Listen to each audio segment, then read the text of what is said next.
deuxième demi-finale Mbaye Ordi moo sagu noonu jëlal ma Badara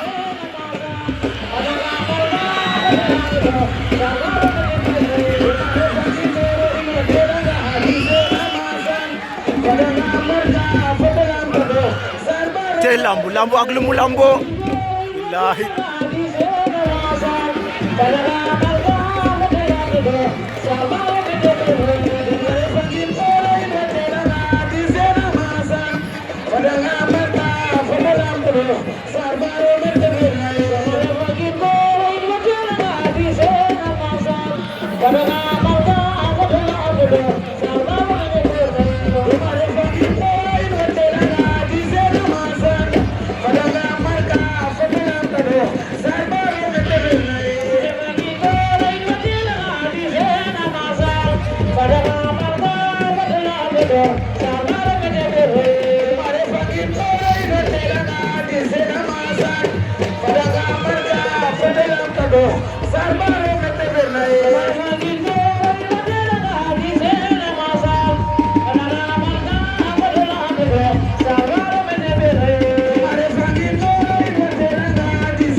deuxième demi-finale poids léger fii si Bassoul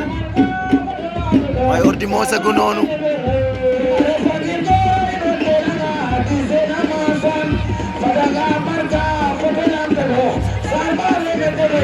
Mbaye Ordi daan na gaañ ba Mbaye Ordi en finale